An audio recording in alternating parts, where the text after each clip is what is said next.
This is a podcast which does not shy away from difficult and vulnerable topics. The content is of an adult nature and we do swear at times.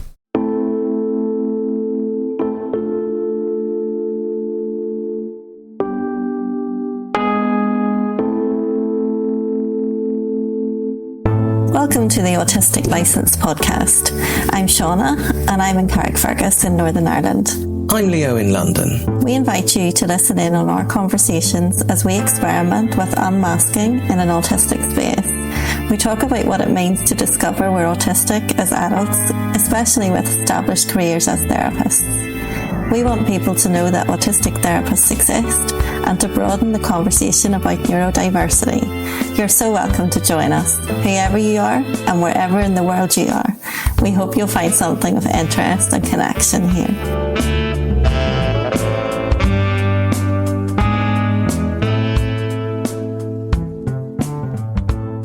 So yes, this morning a man came in to replace your stair carpet.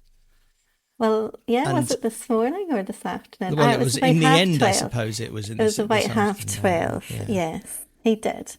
And there was something around the expectation and how of the timing of that and how it was managed and the notice you were going to get, which struck me, I think I said in a text, was not autism friendly. Yeah, I was quite laid back about it today, though, because I think I kind of expected it would be like that. So, yeah, he contacted me when he was outside.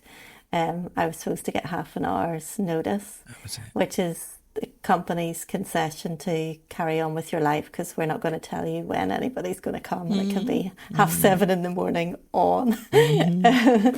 So, but he didn't. He just called when he was outside and I was in the cabin, and he said, I just thought I'd ring you before I drove off. Don't drive off. I'm at the bottom of the driveway. I'm coming now. I misunderstood that text, I now realise then. I thought that he had said that he'd given you like the warning he was coming as he was setting off to come to you. No. And that He's going to leave my house. Oh, he was actually already there and was about to give up. He knocked the door, but not the cabin. Okay. And yeah, so he probably just goes on to the next job. I don't know. But he thought he would ring me. But I was quite laid back about that today. So it's good to get it done, because I have been waiting to change that carpet for 5 years, because it was one of the things when we first bought the house that was like, ugh, that has to go. And it has. 5 years. It has. Gone. So it's so good to get it gone. I think I've been quite good form as well. That's actually. Nice to know. Yes, I feel like I'm properly in like September work mode again. So like away from the summer kind of rhythm of things. And that feels nice. I've got lots of energy for work and for projects. And that's, as you know, in terms of the podcast, but not just the podcast. I just have that kind of, it's very, very familiar to me for this time of the year. So that's nice. I like seeing the seasons come round, and it's kind of reassuring whenever you realise that they're quite similar each year as they come round. A nice kind of simplified experience of ADHD, isn't it? That we like the change, so it's nice because the season changes. And this year, the especially here in the southeast of England, the switch, if you like, from summer to autumn has been quite sudden and noticeable. The weather really changed in the last week and suddenly got chilly in a way that I really enjoy. But you've got the change, but it's very, very predictable, hopefully predictable change. So it's quite satisfying to both bits of my brain. That's right. Yes, we had a switch a few weeks ago where it felt like autumn was here at the end of August. But then we had a weekend, last weekend, that was like as warm as the summer has been. No, we haven't really had much heat in the summer, but it was a strange thing. And in a way, kind of, not that I really like the heat, but it kind of helped for it not to be so sudden, actually. And I feel like are we coming near the middle of September? It's that, don't like it right at the beginning, but like it whenever you're in a flow of something. So that's good.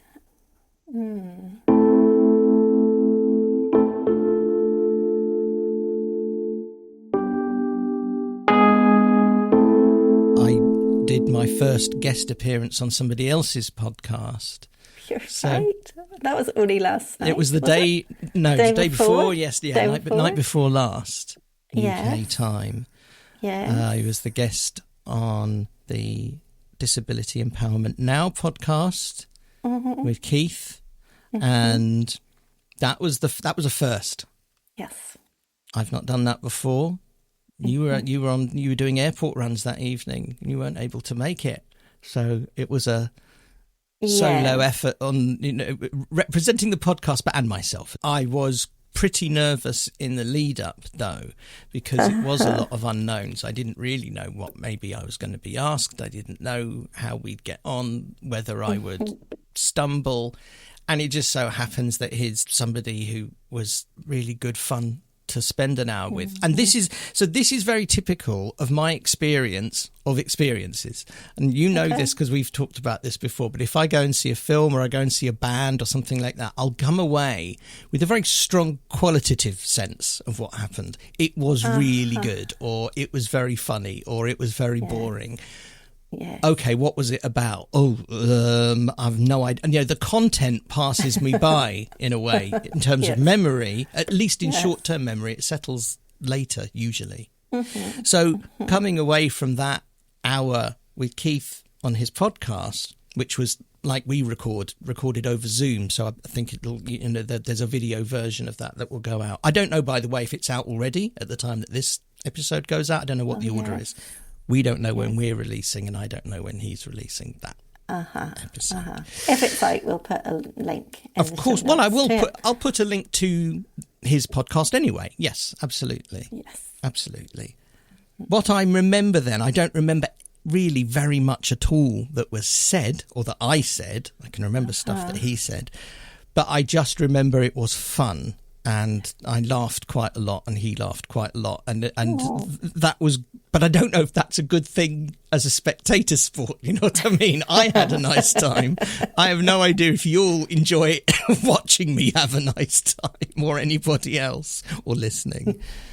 So we'll see. Yeah, that's really all I've got to say about that, because I can't really trail anything. Oh, except that for the Disability Empowerment Now podcast, or DEN for short, this was part of season 4. That's the current season, and I will obviously appear on that timetable when they schedule in that episode. Yes, link in the description to Keith's brilliant podcast. Wonderful. And what have I done that's interesting this week? Well, I eventually... Now, I'm glad you asked that, because I couldn't have, because it would have been a direct question. We know what happens with those. Very good. I actually made it through the door of a yoga class yesterday morning. Yes. And it was lovely. The person who facilitates it is just the gentlest, sweetest woman. She just instantly seemed to bring this calm with her in everything that she said. And for context, the first time I attempted to go to this class was around a year ago. And this was my 4th time that I've attempted. So in other words, I've gone online, I've made a payment for a class 4 times, and I've only just got through the door. And that is, for me, illustrative of many autistic people's process of doing something new for the first time. And is that partly doing something new with other people? You're like going into an environment where there's other people, a group kind of thing. Is that part of it? It's part of it, because you can't you can't know in advance how many people or what the room will be like or anything like that. So it's partly to do with that, or knowing who the teacher will be, other than what they say on the website and the photograph on the website. It's partly that, but I also feel like, you know, even for therapy and things like that, like one-to-one meetings, some people struggle, and it's why people maybe can't make it to appointments of all types and maybe get seen to be like lazy or irresponsible or something. And it's actually because it takes so much to actually get ourselves through the door and do something for the first time. And there was all different reasons why I couldn't make it. And I made it to in certain stages at different times. So like did actually make it to the car park, but felt like I was too late one time. And then another time did actually make it up to the room and did actually open the door. This is probably like 6 months ago now. I haven't tried for a good while, but there was no space. So I ran out the door again. So like just opened the door. It looked overwhelming, so I ran away.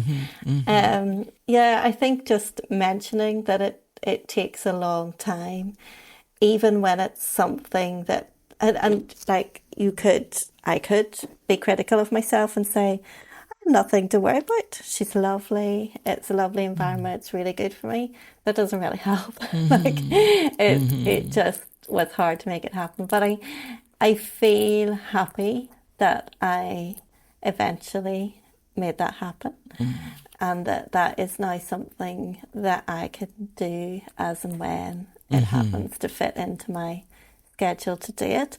Because you're over that block now, even if it doesn't, so it doesn't have to be a regular, you know, attending every week, or it's it gets an reset. online You've booking. But you've actually got over that thing of getting through the door. Yeah. For a while, you know, it's good for further visits.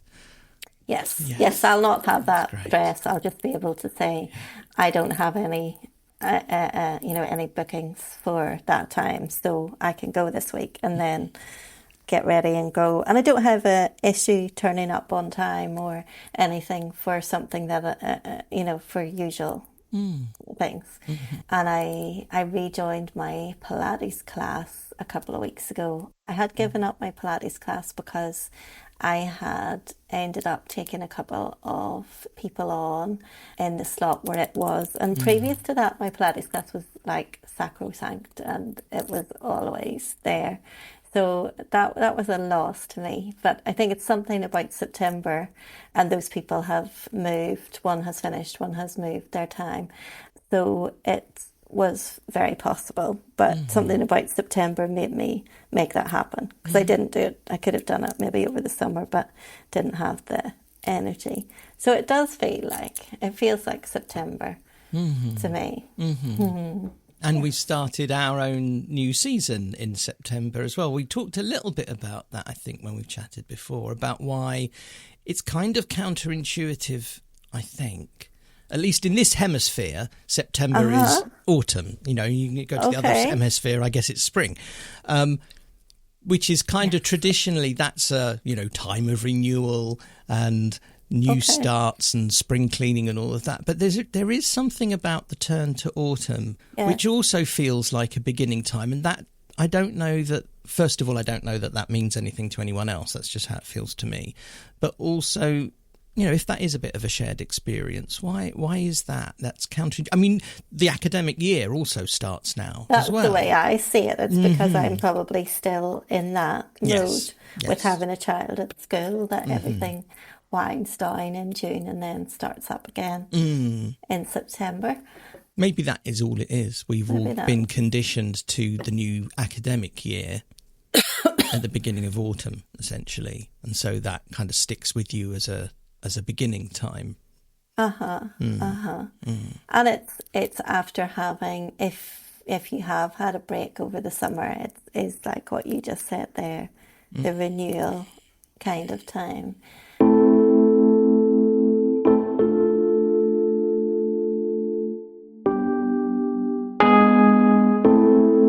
Like also, I wasn't well because I had COVID in July. That's right. COVID and a cold off the back of each other. Like, that didn't seem to be the same thing. It just seemed to be both at once in a random way. But, and there's my cough, I know. which has been there intermittently since July, actually, since that second virus of whatever type. Well, it went away. Actually, it did go away for several weeks at different times, but then came back, didn't it? Went away for days. That's it. Certain times.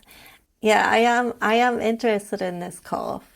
And I said to you the other day, I'm going to look into whether I'm not breathing in a helpful way. That was right. Yeah. And because I know that I struggle sometimes to like keep track of my breathing. Like when I am in Pilates, and obviously I haven't done Pilates for a long time, when I'm going back into it. But even like, remember like whenever we've been out walking and I've said to you, how come you're not out of breath? Like, that's true. Oh, I hadn't factored that in. That's true. And it's like, you're just breathing better. I mean, you might be naturally fitter. Well, it's possible. You might And be. it's certainly not something I have a history of, because I've spent the majority of my adult life overweight and very unfit and not being particularly good at breathing. However, as a result of that, and I'm a little bit hesitant because it just feels like we're leaning back into physical health again. But nevertheless, it's relevant to what you're saying. That's what I'm saying. What I have Physical had... health issues and curiosities are neurodivergent. But yeah. Yes, they are. And that's fair. That's absolutely fair. I'm asthmatic, and I've been asthmatic all my life. So breathing has been in my awareness way more than many people may experience for that reason. And then I had a whole bunch of really quite bad episodes of chest infections and pneumonia several years ago. And as a result of that, I got to go and see a physiotherapist specialising in respiratory. So I have respiratory physiotherapist, somebody who gives you, like you're having for your arm, I had for my lungs, with exercises you're supposed to do, different, understanding the process. That was very ironic. Understanding the process of breathing and what's good about it, what's bad, how it's helpful. I've even had a camera kind of down my throat when I got to look at how some of that worked. So I am more mindful. I probably am a little bit more, I was going to say subconsciously aware, but that's a contradiction in terms. But I probably do manage my breathing in specific ways that I'm not that aren't at the front of my mind. That it's automated automatic. In a way. Yes. Yeah, exactly. Yeah. Thank you. That's right. So, I'll give you an example. This predates the whole thing with respiratory physio, but I remember when I was moving into the first flat that I bought. So this is back in 1999, so a long time ago. But I remember the day I moved in, which was July 24th, because I remember things like that because I'm autistic. It was a very, very hot day. We were in the middle of a heat wave. And obviously what I was doing for a big chunk of that day was carrying heavy things up 3 flights of stairs to my flat. And this was at a time I was very overweight. I wasn't fit. And I was, I would struggle with my breath. And I was thinking about what does getting out of... I remember so specifically on one particular trip up the stairs having this thought process. What is being out of breath about? It's about running out of enough oxygen in your blood. Now, I don't know if this is, by the way, true or medically, has any validity at all. But this was my thought process. I've run out of oxygen in my blood, and so the body starts breathing heavily to regain the oxygen that I'm burning, whatever.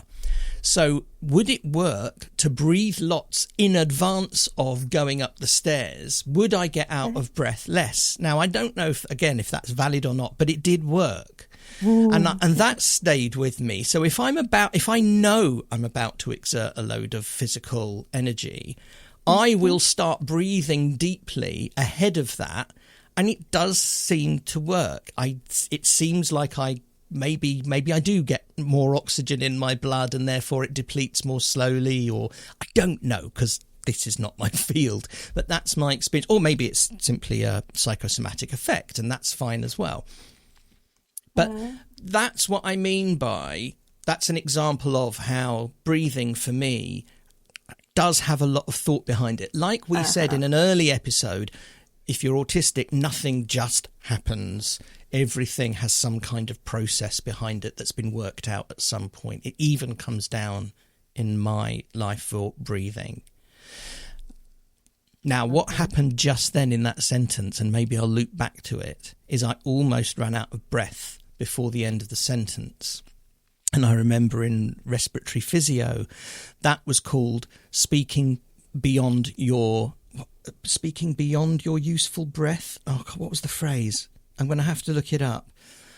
But some people do that habitually, and I find that very uncomfortable. They'll keep on talking and talking even when they run out of breath, and then they start getting... Oh, yes. Oh, that makes me very uncomfortable. Yeah, speaking past your useful breath. I'm sure that was the phrase she used. And so again, once I knew that phrase in my head, I became more aware, again, eventually automatically, to take deeper breaths before I might embark on a longer sentence, for example. Yeah, it's really interesting. I think I'll need to learn some stuff about it, because I think that actually, like you, if I learn and understand enough, then that's what will captivate me, and that's what will motivate me. So whatever it is that I need I'll need to do some learning for it to make sense to then do it. Like, there's no point in me just Googling breathwork practice. That's exactly right. It's not going to happen. I need to understand what it is. Yes. And I think I also need to come to it like this, where I've got this curiosity. What is that cough trying to communicate to me? Because it's gone beyond... Like, for the first 6 weeks, I was like, oh, it's just the hangover of the virus, you know? Yes. But then it went away. It definitely went away. For a long enough time that I thought, yeah, it's gone. And then it started to come back. And it came back noticeably the first couple of times on days that I knew I had spoken more than maybe... in the days leading up to it.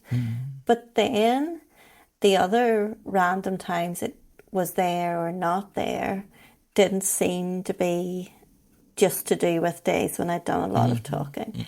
And that's when I started to think, well, what is it then? And is it like a stress kind of thing, which I know is very generic, or is it literally just talking without having a breath, or living without having it? Because not necessarily linked to talking, although mostly it's noticed when you're talking. No, mostly I notice it when I'm talking. And yet it's not always, because I do cough when I'm on my own and I'm not talking to somebody else. So yeah, it's a curiosity.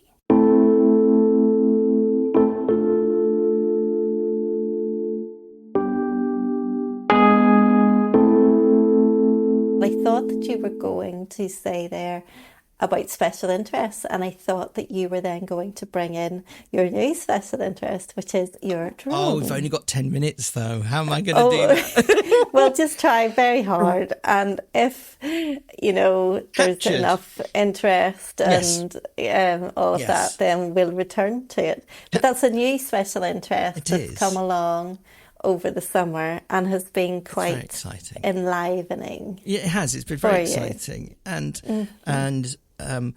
it was actually captured on one of the episodes when we recorded when we were both in your house in Carrick. That we saw. Yes. I noticed a drone was flying a little Yes. hobby drone was flying out over your back garden, and I went, "Ooh, a drone!" And That's right.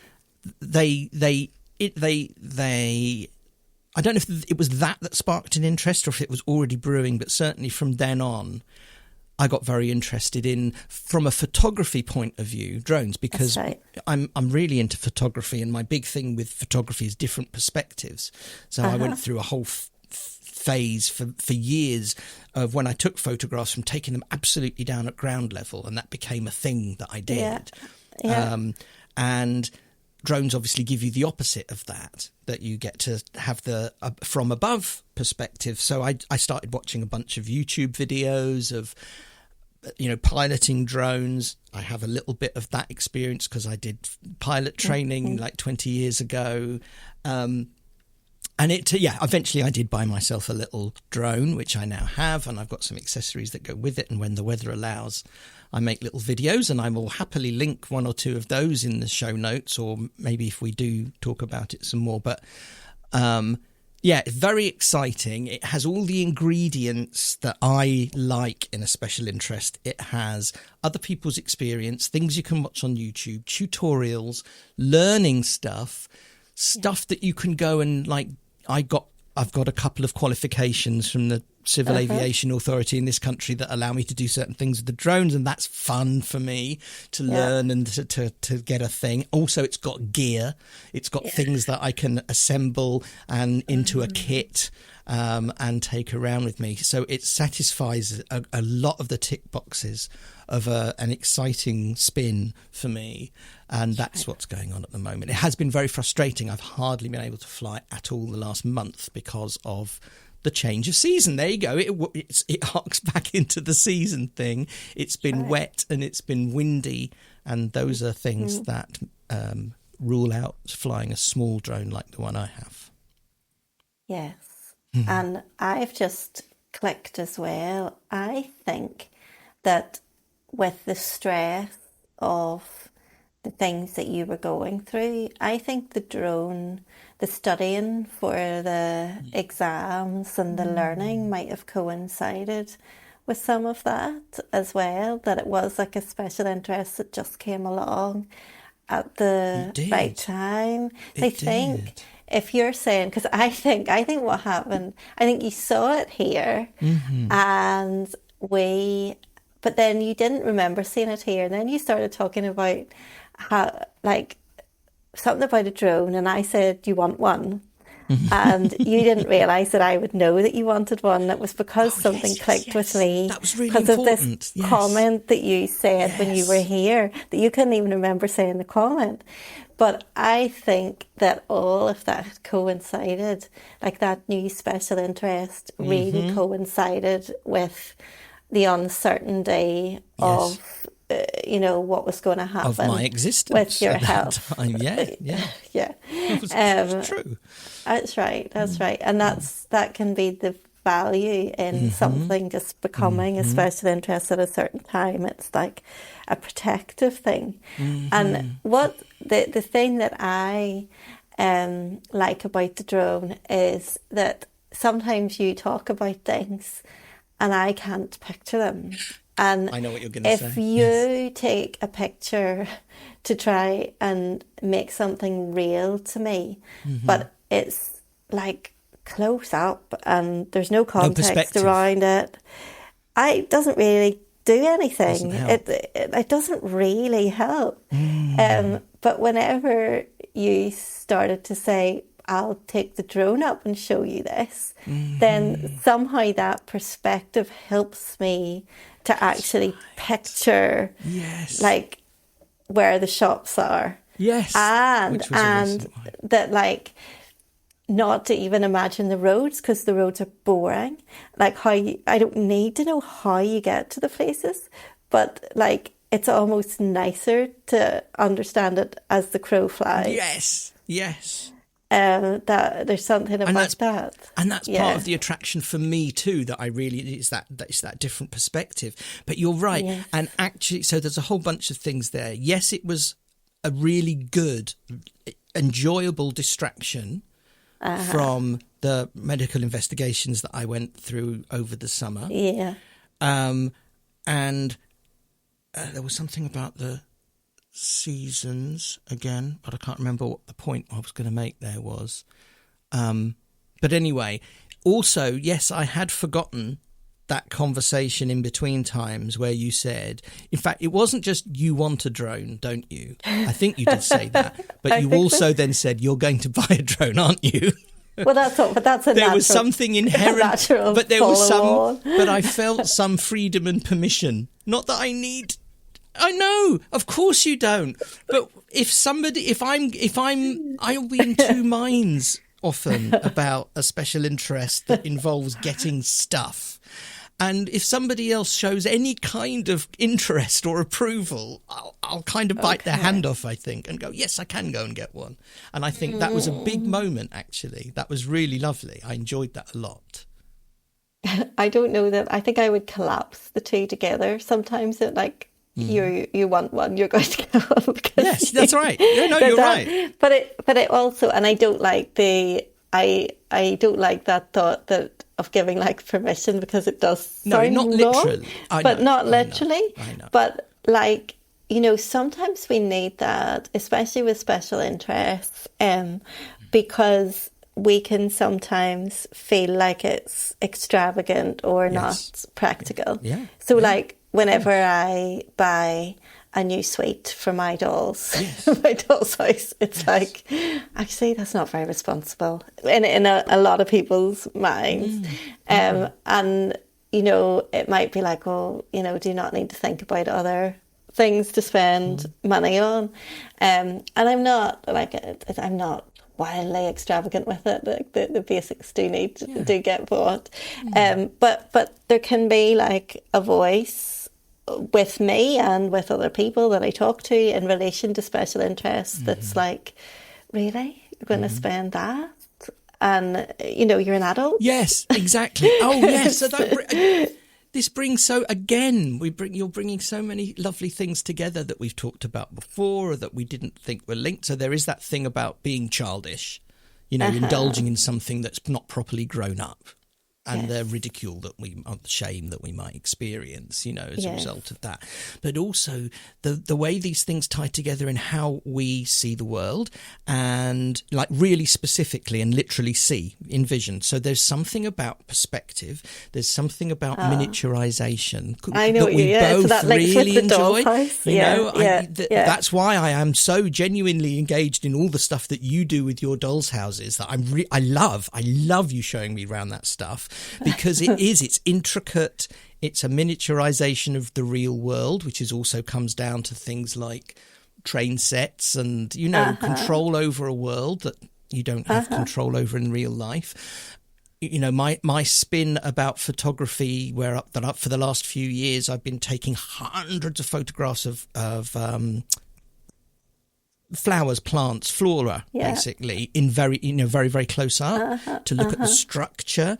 And then you get that with the drone photography. Everything is miniaturized and you get the perspective, which you find useful in mapping things out. But maybe that's why I loved it as well, because I get to see it like it's a model. It's miniature, yes. It's a model of that. Because if I was making a model, that's why I say I don't care what way you drive to it, what way you walk to it. That doesn't ring true for me. I need to see it from the top looking down. Right. It's like a doll's house. You don't like need to walk through the doll's house for me to see it. I need to see it from the top. Yes. Or from the outside and have it all. Yes. So it doesn't feel like, I don't know, but when I look at a doll's house, and obviously you open up the door, the front of it, and you can see all the floors, which is obviously a perspective that nobody ever gets of a house. That's right. You know, you don't take your front off your house and let everybody see it. Exactly. But it doesn't feel weird to me. No. It's like, and I'm of course, that room above that room. That's it. In my actual house, in other people's actual houses, I find it hard to think what room's above this room. Yes. I can't see it like I can see a doll's house. That happened to me last night. Last night, I watched that video that you have seen. It was either the shops one. I can't remember, but it starts by me actually examining my house, the building I live in, right? I did a close-up of kind of flying the drone very slowly up the building, looking in our windows. I wouldn't do it to anybody else's. I haven't seen flying that one. round the side, looking in the it was like a survey almost. Yes. And it was doing that last night that I finally mapped out how the stairwell works in this building in relation to the rooms in our flat. I just hadn't had that perspective before. So exactly what you just said happened. Yes. And I've also got this fantasy now. I want to do a project, or I want to do a flyover similar thing of your house, but then absolutely map that to exactly the same thing, but with a small camera on one of your doll's houses, the same movements, and then have a split screen and show the two kind of things. That would be so cool. Yes. But yes, something about there's so much in common with why we have both hooked into those two seemingly very different things.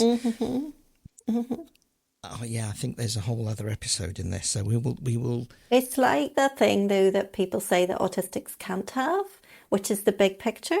Yes. Like often we're accused that we obsess with the detail, and there is an obsession with detail, but we have this desire for the big picture, and something like that allows us to see the big picture.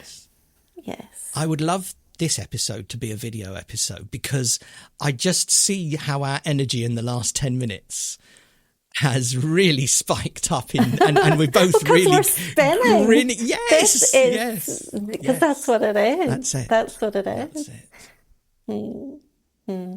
Well, maybe we'll come back to it.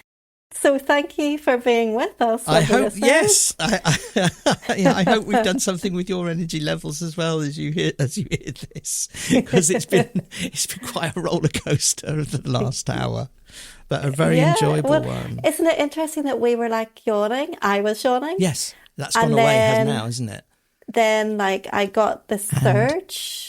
You haven't coughed for a long time either. That's gone Even away. though I spoke really, really, really, really fast about my special interest. So it's got nothing to do with the amount of words, the speed at which I speak, or the anything breath that like you're that. using. Or maybe you're using your breath differently because your energy is different. This is fascinating stuff. No, that is really, really fascinating, because you would have thought if I'm struggling with my voice, I shouldn't. Now is the time that you should be tripping over and coughing and not and at all all. of that stuff. It's That's just right. not there. No. It's just not there. No. Oh. Okay. All right. Bye. We'll speak to you again soon. Bye. Bye-bye. Bye.